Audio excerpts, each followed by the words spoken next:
अस्सलाम वालेकुम दोस्तों, क्या हाल चाल है आप सब लोगों का। जी आज सुबह सुबह मॉर्निंग टाइम मैं सिर्फ ये मेरा दिल किया बताने को कि आज मलेशिया का मरडेका डे कल गुजरा है, संडे वाले दिन था और आज उसकी रिप्लेसमेंट में इन्होंने मंडे को छुट्टी दी है बच्चों को। और ये देख लें, वैसे वो संडे को था, कल गुजर गया और आज मंडे को छुट्टी दी हुई है उन्होंने सबको। ठीक है, और मैं ये सब ये दिखाना चाहती हूँ कि रात हम सुकून से सोए, क्योंकि जब इधर चाइनीज़ डे था और इंडियन डे था ना, तो इतने पटाखे बजे थे और मुझे यही था कि आज रात भी बस ऐसे ही होगा, काफ़ी ज़्यादा पटाखे बजेंगे। लेकिन मुझे यहाँ पे 2 साल हो गए हैं, लेकिन पिछले साल भी ऐसे नहीं हुआ था। ये चीज़ मुझे चाइनीज़ की पिछले साल ही बहुत अच्छी लगी थी। देखिए घर है, इधर कोई लाइटिंग नहीं है।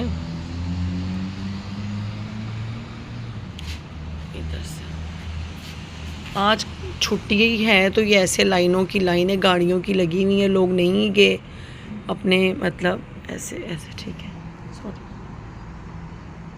जहाँ मतलब सबको छुट्टी नहीं है, लेकिन मतलब जो गवर्नमेंट की तरफ से छुट्टी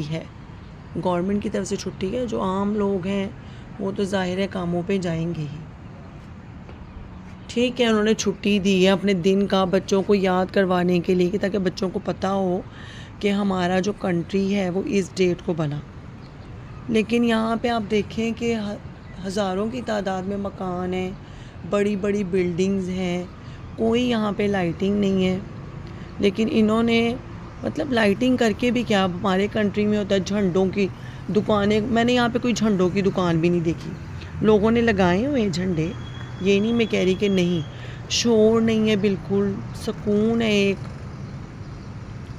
और हमारा जो कंट्री है उसको मैं ख्याल में हमारे हुक्मरानों ने कुछ भी नहीं दिया, लेकिन वहाँ पे तो बस 14 अगस्त आ गई तो इतना माँ बाप का ख़र्चा और फजूल का ख़र्चा, वो भी मैं कहती हूँ कि बंदा किसी गरीब को दे दे तो ये ज़्यादा अच्छा है। और अब जो हमारे कंट्री के हालात हुए हैं कि सैलाब और लोगों घर से बेघर हुए हैं इतने ज़्यादा लोग, और इतनी ज़्यादा परेशानी है, पाकिस्तान को देख के बहुत परेशानी होती है। यहाँ पे जो है लोगों को बिजली की सहूलत है, नेट की सहूलत है, और वो ये सोच भी नहीं सकता कि कहीं चला जाएगा। हमारे तो मुल्क में हर वक्त बारिश होनी बाद में शुरू होती है और ये हो जाता है कि जी अब तो लाइट